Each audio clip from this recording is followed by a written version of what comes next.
Carlos Mart Carrasco, director nacional del Servicio de Rentas Internas, que nos acompaña. Muy buenos días, Carlos. Gracias por estar con nosotros.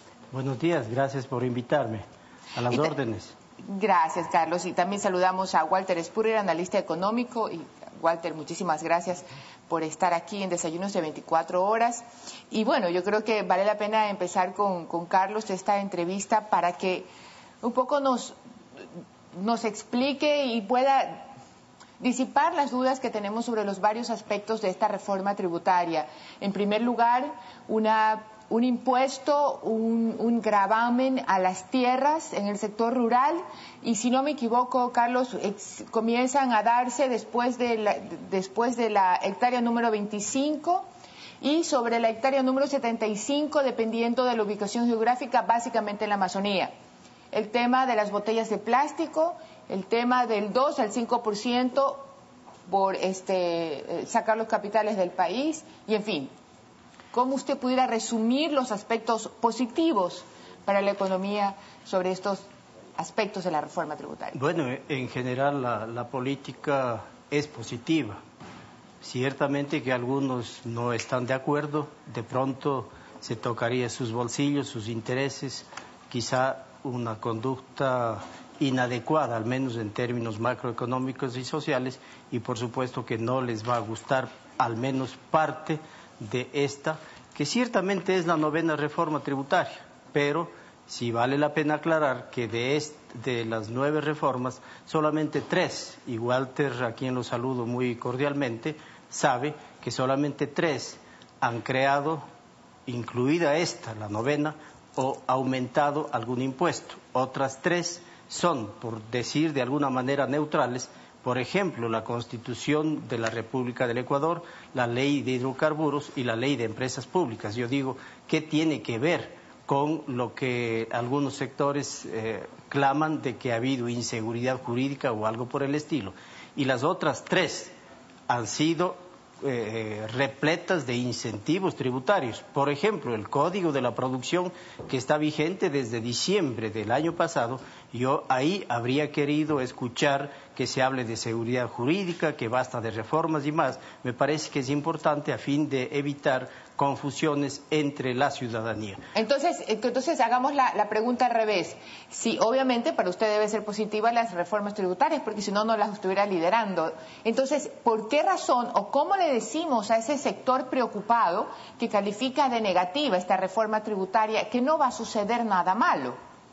Bueno, los casi 5 años del gobierno de la Revolución Ciudadana, las varias reformas, el comportamiento de los ciudadanos, de los contribuyentes, la gestión de la administración tributaria, yo creo que están a la vista, el incremento importante en la recaudación tributaria, en la presión fiscal, tal y como ha dado a conocer la Comisión Económica para América Latina, la CEPAL, y que bueno, lejos de alegrarnos de que hemos pasado del penúltimo puesto en el que nos encontrábamos al año 2006 en carga tributaria, hoy estamos entre el 4º y el 5º puesto, es verdad. Deberíamos más bien saludar el cambio en la cultura de algunos contribuyentes, la gestión, la eficiencia, la equidad y más de la administración tributaria, y esta para algunos es muy mala noticia. Y se habla de que es gigantesca la carga tributaria, porque no se compara los 19 o 20% de carga tributaria, incluida la contribución a la seguridad social, incluidos los impuestos externos, todo eso hay que decirlo, y por qué no se compara con la presión fiscal de los países de Europa del Norte, que llegan en algunos casos y hasta más del 40%. Yo creo que las cosas me parece que es importante ponerlas en su puesto. En cuanto al impuesto a las tierras rurales, la reforma que hoy se está incluyendo es todo lo contrario. Es ambientalista porque está diciendo se aplicará como crédito tributario todo aquello que los propietarios de predios gasten para forestar o reforestar sus propiedades. Eso se está diciendo, y pueden compensar con el impuesto a las tierras rurales, que grava a partir de la hectárea número 71 en la región amazónica y a partir de la hectárea número 26 en el resto del país. Y ahora con la reforma se extendería a 70 hectáreas también la deducibilidad, siempre y cuando las condiciones geográficas y de fertilidad del suelo sean equiparables a las de la región amazónica. Y también quisiera referirme a lo que uno de los dirigentes empresariales habla de que ahora tendríamos, con el aumento del 2 al 5% del ISD, tendríamos 1.000 millones de recaudación tributaria. Yo creo que más bien se estarían aprestando algunos dirigentes o algunos empresarios o ciudadanos, asunto que por supuesto es su legítimo derecho, a incrementar la salida de divisas. El año anterior salieron 21.000 millones de dólares, de los cuales 11.000 millones corresponden a importaciones de materias primas, insumos y bienes de capital, y que, de acuerdo a la norma, se prevé aplicación de crédito tributario que se extendería por un plazo de 5 años.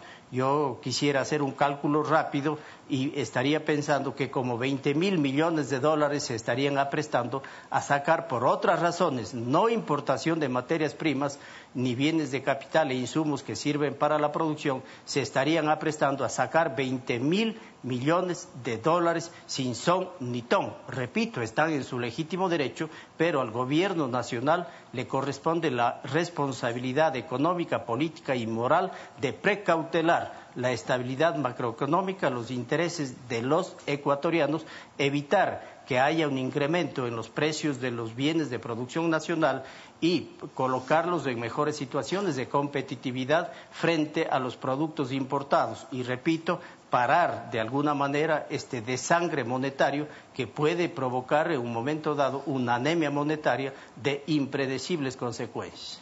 Gracias, Carlos, por introducir esta conversación. Walter, bueno, Carlos ha sido bastante, con un resumen bastante claro como lo caracteriza él siempre. Seguramente en la otra vida o en esta debió haber sido profesor, Carlos, muy claro para hablar. En todo Yo creo caso, que es profesor. Sí, debe ser, porque tiene una capacidad de síntesis bastante clara. Bueno, y ¿qué tal el otro aspecto, ¿no?, de la reforma tributaria y el impacto en la sociedad? Quizás comencemos por lo que Carlos decía, que las personas que decían de que iba a haber 1.000 millones de dólares con este impuesto, incremento del impuesto a la salida de las capitales. Yo más bien quisiera indicarle que ese cálculo de 1.000 millones se basa de unir dos cálculos que han dado los propios funcionarios públicos. En primer lugar, recordemos que inicialmente cuando se propuso, porque no fue propuesta del economista Carrasco el incremento del ISD, eso vino por el Ministerio Coordinador de las Políticas, porque la propuesta del economista Carrasco fue los impuestos desde el ángulo ambiental y de salud. Entonces se dijo que el extender el impuesto del 2% hacia las exportaciones iba a generar como 200 millones de dólares, o sea, del monto que se podía recaudar en un año. Y luego vino el incremento en 150% de la tasa, de 2 al 5%, y las dos cosas están unidas. Entonces, utilizando los cálculos oficiales sobre el impacto sobre el ampliarlo a los capitales que no regresan de las exportaciones, más el aumento de la tarifa, daría una cantidad como la que señaló el economista Carrasco, a no ser de que la alta tasa frene, ¿no?, la salida de capitales o frene que las empresas dejen capitales en el exterior. Ahora, este impuesto yo creo que va a presentar algunas dificultades. En primer lugar, bien es cierto que se han preocupado las autoridades y el decreto, o sea, el proyecto de ley como llega a la Asamblea implica que ya los pagos por utilidades de las empresas no van a estar gravadas, o sea, las empresas extranjeras que saquen sus utilidades o sus capitales no van a estar gravadas. Sí va a gravar a los pagos por los préstamos externos. Entonces, por poco nos vamos a poner, y ahora que está de moda, el programa anterior vimos el grupo de rock de los Estados Unidos, hay otro grupo de rock que tiene los Eagles, que tiene la canción Hotel California, un hotel que es muy fácil entrar, pero muy difícil salir. Esa va a ser la situación del Hotel California para las divisas. Va a haber el hecho de que al tener un costo tan alto de salir, va a ser muy difícil que vayan a entrar. Entonces, podría estar trayendo un problema de balanza de pagos, porque el capital privado va a estar inhibido de entrar por esta situación.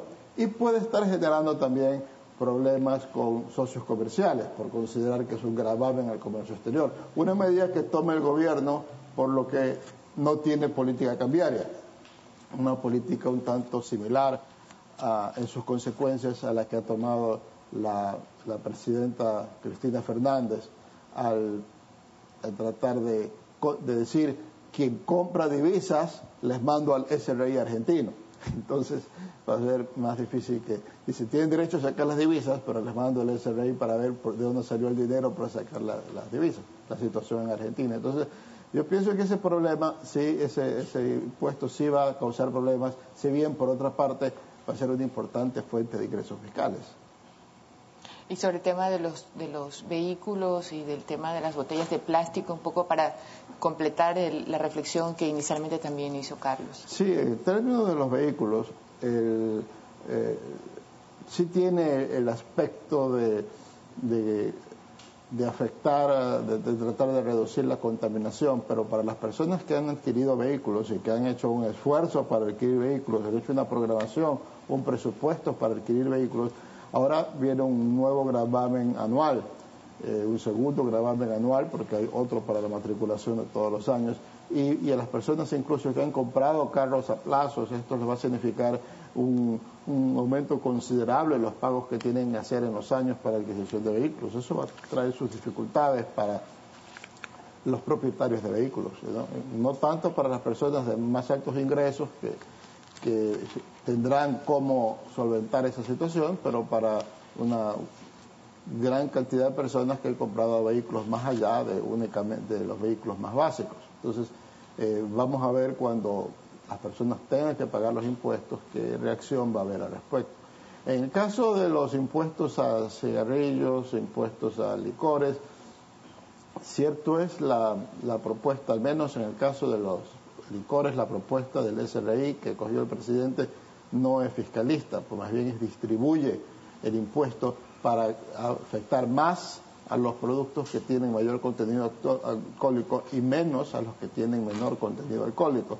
Y en términos netos no va a aumentar mayormente la recaudación, pero lo que sí significa es que ese esquema va a incidir en que se encarezcan los licores más baratos y va, en otras palabras, el impuesto va a afectar más a los que menos tienen, y los que compran los licores relativamente más caros van a pagar algo menos de impuestos. Entonces, y luego en esa situación del alcohol y de los cigarrillos, creo yo que el principal problema no es gravarlos, porque en todas partes se grava el consumo de estos productos, sino si acaso el gravarlos, aumentar el impuesto, va a implicar en que más gente acuda fuera a adquirir productos fuera del canal regular.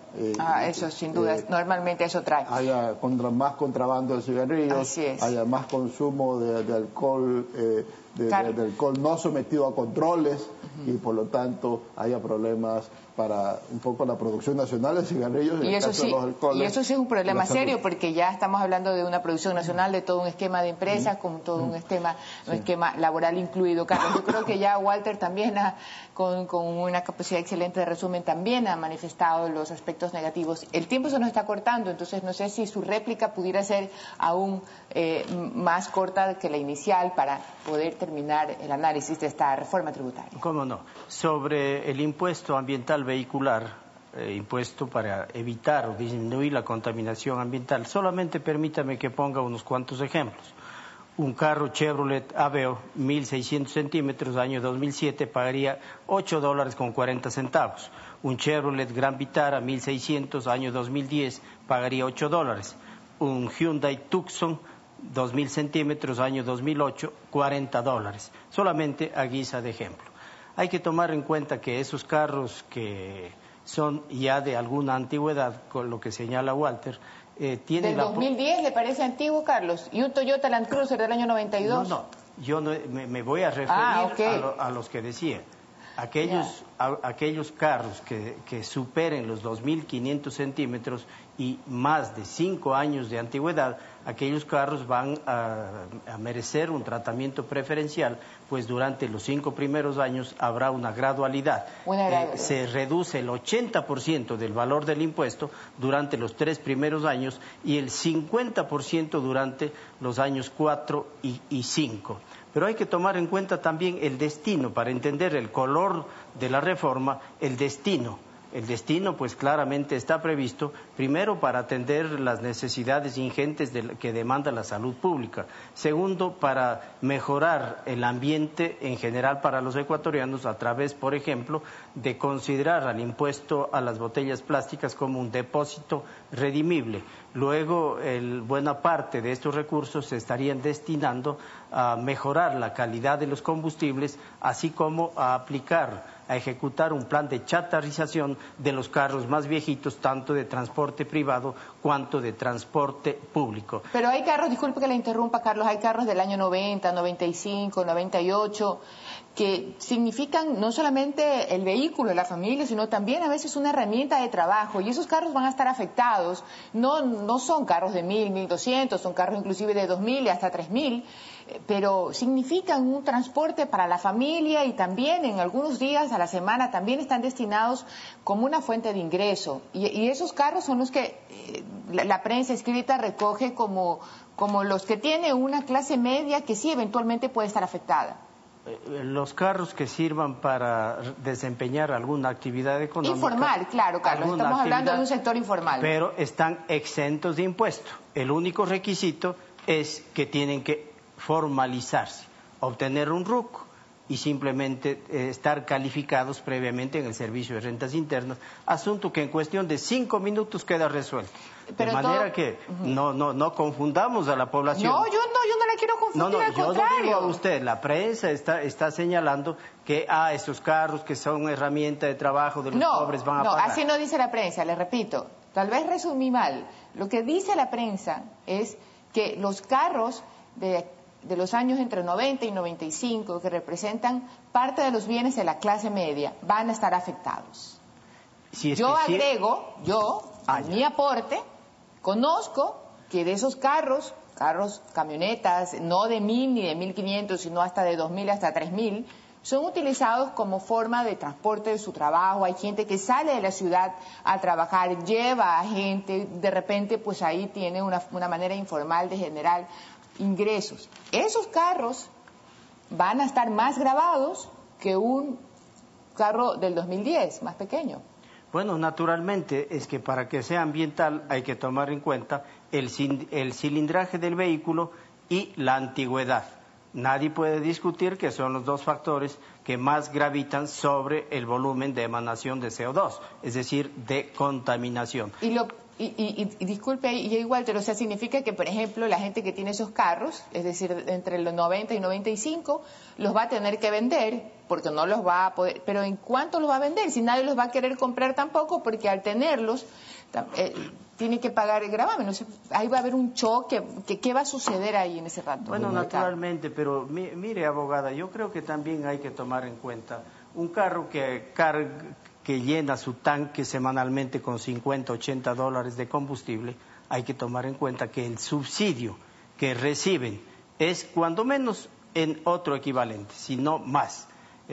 Cálculos de técnicos hablan de que por cada 50 dólares que se consuma de combustible se estaría subsidiando 100 dólares. Si hablamos de 50 y tantas semanas al año, 52 semanas, y existe un subsidio semanal de 100 dólares, tendríamos 5.200 dólares de subsidio. Yo creo que en el análisis hay que incorporar todas las variables para tener una conclusión que sea más objetiva. Respecto a lo que Walter señalaba de la salida de divisas, que no le van a cobrar a la entrada, pero sí le van a cobrar a la salida, el mismo Walter señalaba que se exonerarían los dividendos que salgan al exterior. Eso está claramente en el proyecto, de manera que no pagan ni a la entrada ni a la salida.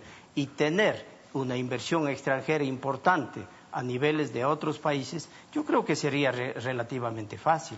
Se le entrega la explotación de recursos naturales sin beneficio de inventario, como ha ocurrido en el pasado y como puede estar ocurriendo en otros países. Y claro, la inversión extranjera vendría, Pero ¿cuál sería el beneficio para los ecuatorianos de que tengamos 1.000, 2.000, 5.000 millones de dólares en inversión extranjera y el 80 o más % de la renta minera o de la renta petrolera vaya a las transnacionales en beneficio de ellas? Yo creo que no se trata de gobernar por gobernar, sino que hay que gobernar con sentido de país, con sentido de solidaridad, con sentido que vaya a beneficiar al conjunto de ecuatorianos y no solamente a un pequeño grupo. Sí, en eso concordamos, se nos acaba el tiempo y me gustaría cerrar con usted este segmento del programa, Walter. Bueno, el asunto es que la lógica del gobierno es de que el país debe seguir aumentando la presión tributaria. O sea que este es un paso y habrá nuevos pasos. Mencionaba Carlos con mucho, digamos, sana envidia que en los países del norte de Europa se paga el 40%, una carga fiscal del 40% y aquí no llegamos todavía al 20%. Ahora, el asunto es que en esos países nórdicos el apoyo que da el Estado a la población es muy importante. Claro, eso es no tiene que preocuparse de tener educación a nivel mundial, salud a nivel mundial, pensiones de retiro. Entonces, aquí el tema de delincuencia, inseguridad, acceso a la salud, a la educación.